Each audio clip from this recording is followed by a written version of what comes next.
The shortest verse in the Bible is made up of only two words: Jesus wept. But why in the world was he weeping when he knew what was going to happen?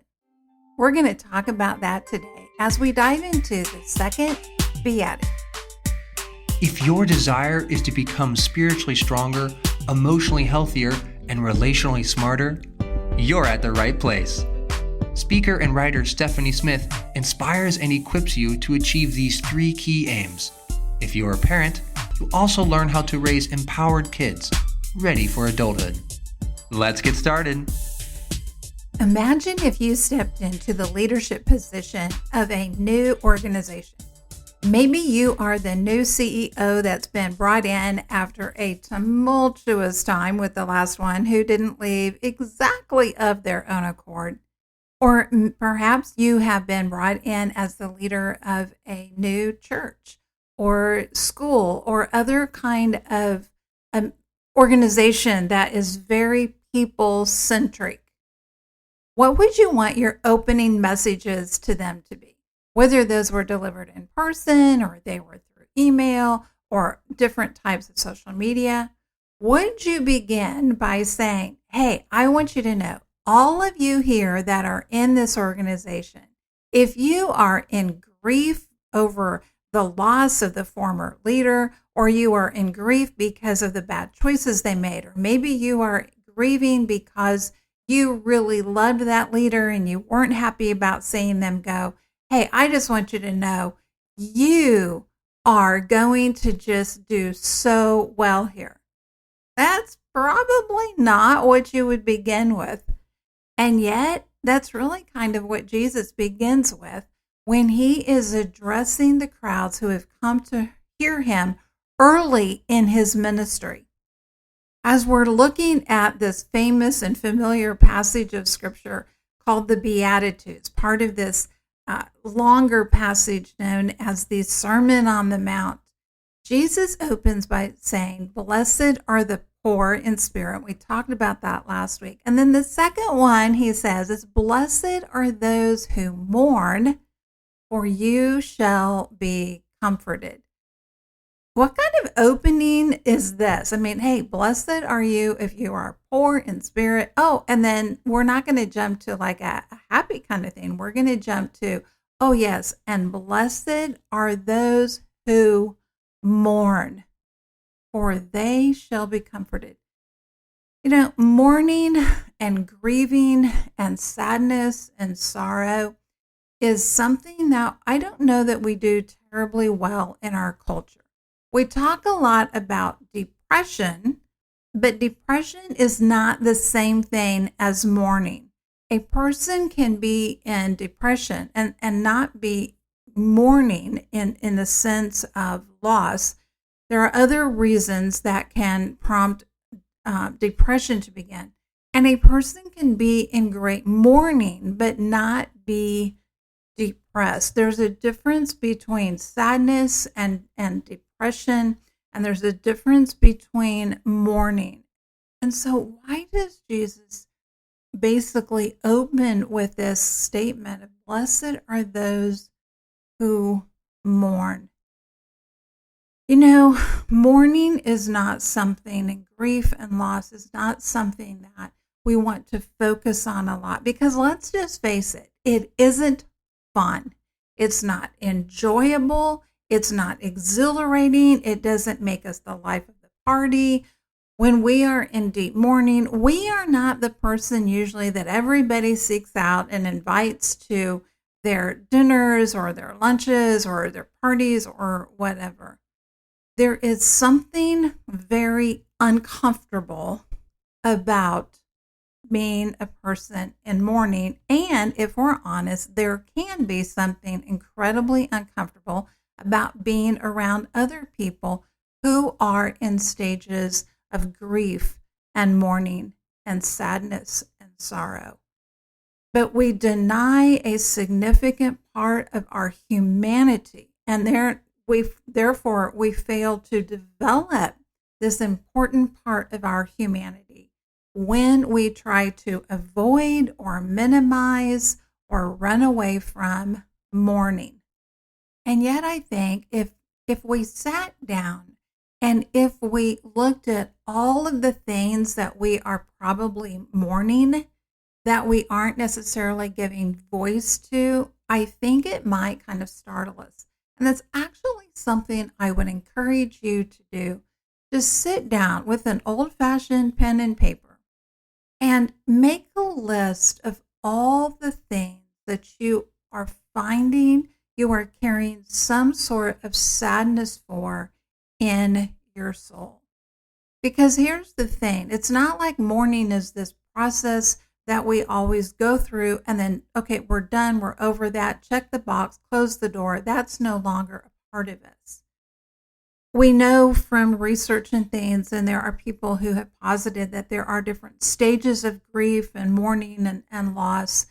And those are not set in stone. Those can be good guidelines for us, but mourning is a deeply personal thing. And the reality is there are losses that we will never fully be able to, quote, get over in this life. And I think that when Jesus was saying, blessed are those who mourn, he's not just speaking to recent losses. He wasn't just looking at people in the crowd who may have experienced the recent death of a friend or family member. He's not just looking at those people who have experienced what we might call an event that we would associate mourning and loss with. He's looking at all of the people there, because I think there's this recognition that to some degree or another, all of us are in stages of mourning in one or more areas of life. I don't want that to be depressing, because the reality is that he doesn't just say, blessed are those who mourn, period, go on to the next blessed. We have to look at the second part of that. Just like when we talked about blessed are the poor in spirit, he doesn't just say, blessed are the poor in spirit. Okay, end of statement. He says, blessed are the poor in spirit, for theirs is the kingdom of heaven. And just as he says, blessed are those who mourn, for they shall be comforted. What do we mourn? We mourn loss. We mourn what we might have had and it's now no longer there. Sometimes we also mourn what we never had, and we just mourn the emptiness that's there. Obviously, we think of things of a death or a significant loss of a relationship. But, there are a lot of other things that we mourn. If we are at all in touch with the world, and I don't mean that we have to be up on every last news event. I mean, that's going to lead a person into depression faster than you can say depression. But when we look at the state of the world, if we are at all human, we mourn, we grieve, we recognize this is not how things should be. There is so much pain and suffering in the world, and we mourn that at some level or another with the awareness that we have.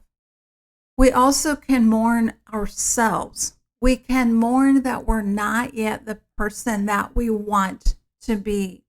We can mourn the loss of opportunities that we recognize we're not getting those back. We can mourn on behalf of other people and their losses and their pain and their suffering. And if we're not careful, mourning can tend to do one of two things to us. One is it can make us callous. Eventually, we can get to the point that we mourn so much if we don't deal with our grief properly that it's like we can't absorb anymore. It's like we have soaked in all of the sadness and the pain and the suffering that we can take, and we just can't take anymore. And so we develop a sort of callousness, a hardness, so we're not going to soak that in anymore. The other thing that we can do is we can become consumed by our mourning, and all we can see are the sadness and the pain and the suffering in our lives, in the world, in the lives of other people. And then we can just start to not appreciate and search for beauty, because all we see is mourning and sadness and loss. But that doesn't make us fully human. And what Jesus says here is, for they shall be comforted. He doesn't say they shall become calloused or they shall become consumed. He says, for they shall be comforted. In the opening, I talked about the shortest verse in the Bible, Jesus wept. And it's fascinating to me when this happens because he's standing there at the tomb of Lazarus. Lazarus was a dear friend, as well as Lazarus had two sisters, of Mary and Martha fame. And Lazarus has died. He's been buried. The sisters are in tremendous grief and loss. And there are other people that are there who are grieving. They're surrounded by crowds. And Jesus weeps. And I'm like, why does he weep? He knows what he's getting ready to do. He knows he's going to raise Lazarus back from the dead. And he knows that just in a matter of minutes, all of these people who are here with their pain and their suffering and their sadness, they are going to be totally turned upside down. Their tears are going to turn into faces of utter delight in just a few moments. Their sadness is going to turn into shock as they watch this man walk out of this tomb. Jesus isn't there going, no, you guys don't understand. Stop crying, stop weeping. No, you don't need to do that. You need to stop mourning because just give me a few minutes and just wait and see how the situation is going to turn out. That's not what he does. He weeps with them in the moment. He chooses to be fully present with them. There is something about that we don't want to just gloss over in that story. And that we get so focused on that, oh, look at this incredible miracle that Jesus did. And yes, that's true. But before he does that miracle, before he brings them tremendous comfort that they couldn't even imagine they would have, he first weeps with them. That is the God that we have. He knows that comfort is coming. It may be coming for us on this earth. It may be the loss that we have experienced for so long is going to be turned around. Maybe that relationship will be restored. Maybe that child will come back to Christ. Maybe that spouse that a person has been hungering for years or decades is just around the corner. Maybe health is coming. There's a whole list of things that we could look at. Maybe that's going to happen here in your lifetime on this earth in real human time. But maybe it's not. And for us, it can seem like forever when we continue to live with the loss and the grief and the mourning. But in light of eternity, it isn't much of anything from God's perspective. But again, he doesn't look down on us and go, hey, you know what? In the whole light of eternity, you're 5 or 10 or 20 or even 50 years. Okay, it's really not that big of a deal. Someday you're going to look back and you're going to realize it really was just kind of a half of a second. He doesn't do that. And we see that with Jesus. He steps into our now, where we are now. And sometimes that means he's going to weep with us, even when he knows comfort is coming. If not here on this planet, in eternity, it will come where there will be no more pain, no more sadness, no more sorrow. Because the Bible tells us that God will wipe away all the tears from our eyes, and we will never have tears of mourning and loss and sadness again. But in the here and now, God is willing and eager to be fully present with us and to weep alongside of us. But he wants us to know that comfort is coming. Sometimes the hardest mourning is when we mourn on behalf of someone else. It's not us that has experienced the loss directly, although we may very much be connected to it. But it's a friend or it's a family member, and we mourn and we grieve as they have a loss that we can't affect change in. We can't give them what they want and what they need. and that leaves us in a position of feeling very helpless. And this is where we go back to that ancient story of Job, and we learn a lesson from his 3 friends who showed up. And for the first week that they were there, they were awesome, because for a week they are content to just sit in silence with Job. He is so overcome with pain that he doesn't say anything. He just sits there, and they sit there with him. Sometimes it's easy for us to forget that first part of what they did. They at least showed up. They chose to come when there were plenty of other people who knew Job who didn't choose to come and sit with him in his pain and his suffering. So let's at least give them credit for that. They show up and they just sit with him in his suffering, and they're quiet, and they just give him the gift of their presence for an entire week. But when Job begins to speak up and they realize that he has a different theology than theirs, because their theology is, well, Job, clearly you've been doing bad things, and that's why bad things are happening to you. And when Job begins to speak up and they realize that his theology doesn't align with theirs, that's when they open their mouths and they start, eventually, they just start beating him up with their theology. Now, they don't think they're doing that. They think that they are really trying to help him. There's a lot of different lessons that we can learn from that. But one of those is this: we don't need to be explainers of the unexplainable. We don't need to take on to ourselves a responsibility to be God's public relations expert when there is suffering in someone else's life. Sometimes, maybe even most of the time, all we need to do is to give the gift of our presence and to be willing to just be there. We don't have to say anything. We don't have to feel the weight of coming up with some sort of right words that's going to alleviate their pain. We don't need to assume a responsibility for something we don't have and we can't meet anyway.